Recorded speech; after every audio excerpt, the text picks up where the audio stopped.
How's it going, guys? This is God Talks with Dr. Gorin. This is a platform for men of God who are seeking to do what God wants them to do.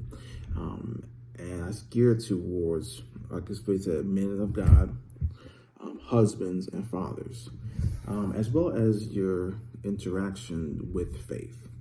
So what I want to do is provide a space because there's so much in me in my own journey to becoming a father, husband, and just overall relationship with God, that I wanted to share what God's done in my life for other men to be encouraged and to help them along this path. So it's going to start with 3 parts, 3 episodes entailing becoming a husband, becoming a father, and my faith journey. So the first part we're starting today is becoming a husband. So I met my wife in 2011 at Howard University. We were physical therapy students.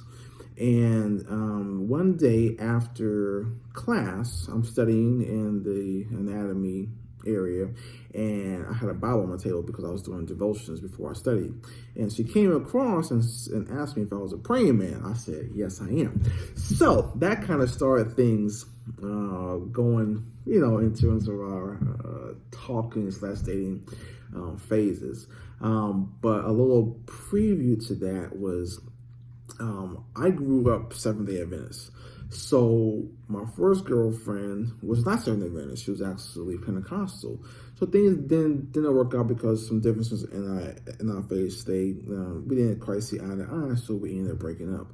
So that wasn't the most ideal thing, it was a little bit hurtful for myself. So I decided that I wasn't going to date somebody of a different faith just because I wanted more congruence in our beliefs, and so that we wouldn't have challenges down the road.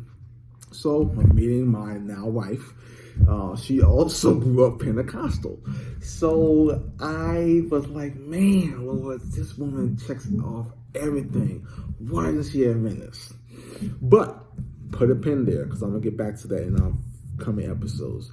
But the Lord really began to show me and to burst my Adventist bubble.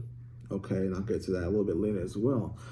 So we started dating, and over the years things got serious. We dated for a couple of years, and then I proposed to her, and we got married.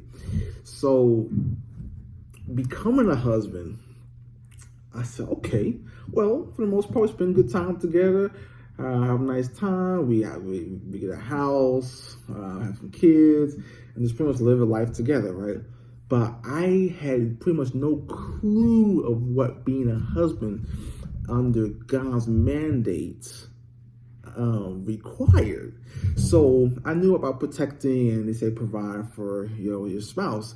So I had protection in the physical sense, pretty much under that, because I was taking defensive classes where we settled in Maryland initially. So I said, okay, well, I know how to protect her physically, but I was lacking in areas of emotional protection, spiritual protection mainly, okay, as the most important part, as well as mental protection and providing. So I had a job providing for her. She was also working, but so we brought the money together and we just, were living good. But I was missing a few points. So that was we got married in 2015. So I'd say maybe 3 years into our marriage, I began to go on YouTube, start looking at how to be a husband, a biblical husband, because God began to impress on me to learn more about that. And when I started in October 2018, 3 years into our marriage, 3 years into our marriage, where I'm pretty much thinking that I'm doing a decent job, but the Lord's like, well, you're missing a few points. Here's some blinders that I want to help you with. Blew my world apart.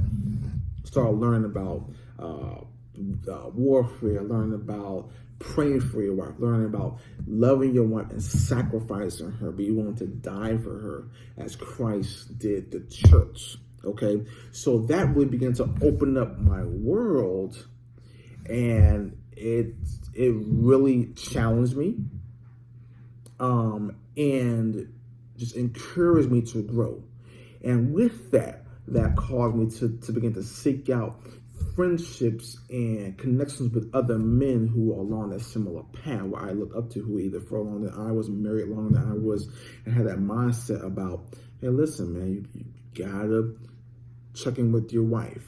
You gotta see how she's feeling. You gotta try to understand where she's coming from in aspects. If you get upset with her, if you're wrong to her, you have to know that God's going to convict you to go apologize to her so that you can continue to protect and provide those aspects, the spiritual aspect, the mental aspect, the emotional aspect, the physical aspect, okay, so that you can be the man that God called you to be.